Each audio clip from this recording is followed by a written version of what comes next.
2x² plus 5x plus 3 is equal to 0। यह एक quadratic equation है और इसको हम कंप्लीटिंग द स्क्वायर मेथड के माध्यम से इसको हम सॉल्व करेंगे।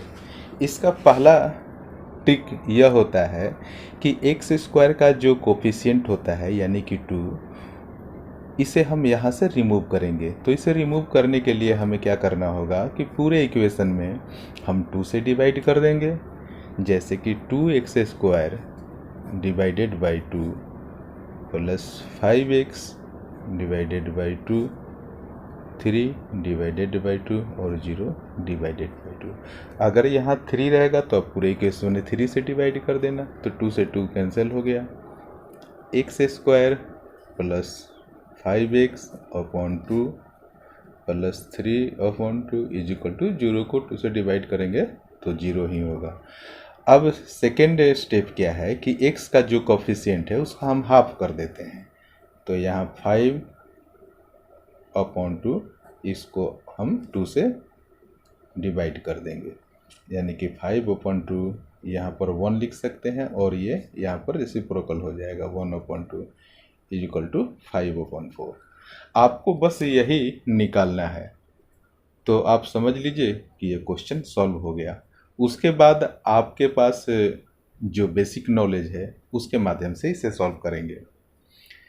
तो अब हम क्या करेंगे, इस दो स्टेप को हम एज यूजुअल लिख देते हैं, जैसे कि x² प्लस 5x अपॉन 2। अब इस 5 अपॉन 4 को एक बार आप प्लस साइन के साथ लिख दीजिए और उसका स्क्वायर कर दीजिए, और एक बार माइनस साइन के साथ 5 अपॉन 4 लिख दीजिए और उसका स्क्वायर कर दीजिए, और प्लस में क्या है 3 अपॉन 2 इज इक्वल टू 0। हम लोगों ने आखिर ऐसा क्यों किया, क्योंकि यहाँ फर्स्ट से लेकर थर्ड टर्म को मिलाकर हम एक कंप्लीट स्क्वायर बनाएंगे। यहाँ पर प्लस है तो a प्लस बी वाले फॉर्मूले पर ये a प्लस बी का दो होल स्क्वायर के फॉर्मूले के अकॉर्डिंग होगा। अगर यहाँ माइनस है तो a माइनस बी का दो होल स्क्वायर वाले फॉर्मूले पर यह फिट बैठेगा।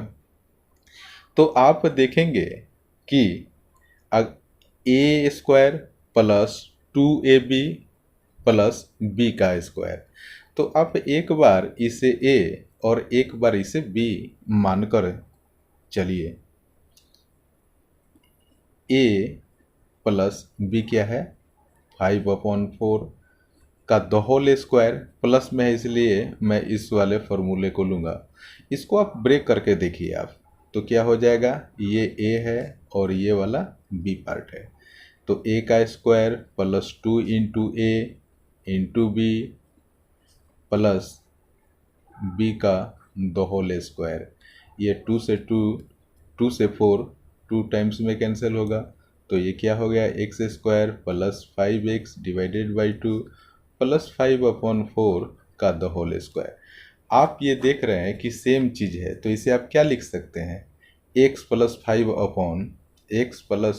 अपॉन 4 का द होल स्क्वायर आप लिख सकते हैं, और इसको एज यूजुअल आप उतार दीजिए। 5 अपॉन 4 का the whole square plus 3 upon 2 x plus 5 upon 4 का द होल स्क्वायर,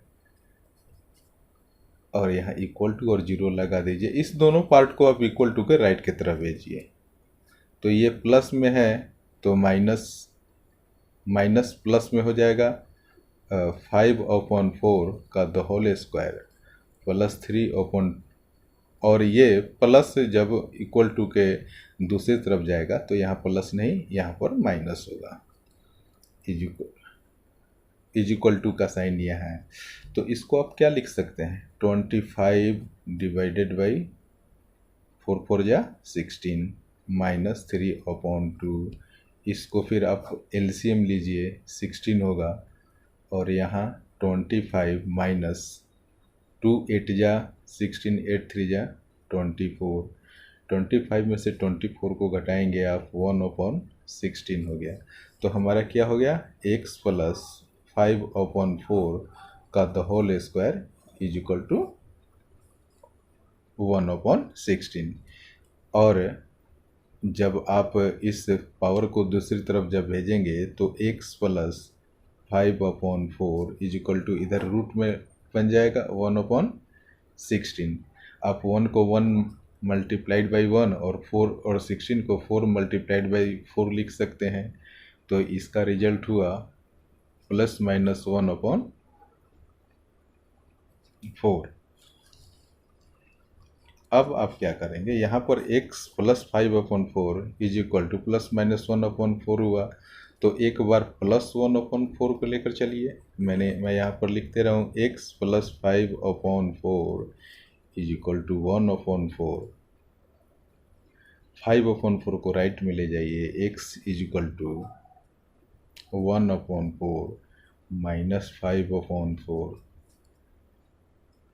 इसका एलसीएम ले लेंगे तो 4 हो जाएगा, और 1 माइनस 5 यानी कि -4/4। इसको कैंसिल कर देंगे आप तो -1 आएगा। अब एक बार माइनस वाले पार्ट को लेकर चलिए, x plus 5/4 is equal to -1/4। आप इस 5/4 को राइट के तरफ ले जाइए तो क्या हो जाएगा, x is equal to -1/4 minus 5/4। आप एलसीएम लीजिए, 4 हो जाएगा, -1 और ये -5 इज इक्वल टू -6/4। 2 से कैंसिल कर दीजिए, 2 3 जा 6 और 2 2 जा 4। तो हमारा दो आंसर निकल कर आया। एक माइनस, यहाँ पर माइनस है 3/2 और एक ये है -1।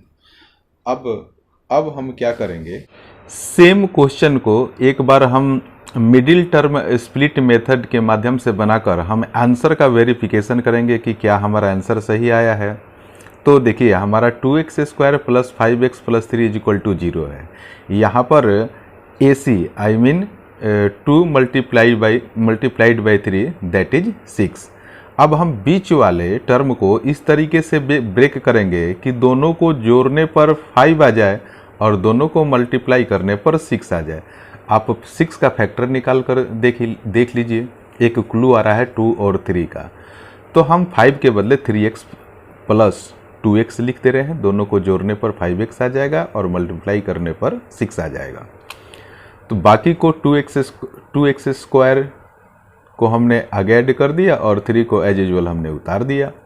अब इस टर्म और इस टर्म में हम कॉमन निकालेंगे। x इस दोनों में अवेलेबल है, इसलिए हमने यहाँ x लिख दिया। तो यहाँ पर 2x बच गया, यहाँ पर 3 बच गया। इस दोनों टर्म में 1 कॉमन ले लेंगे तो यहाँ पर 2x बच गया और प्लस 3 आ गया। तो एक बार हम 2x प्लस 3 और 2x प्लस 3 दोनों में है, तो एक बार 2x plus 3 is equal to 0 और एक बार x plus 1 is equal to 0 लेकर चलेंगे।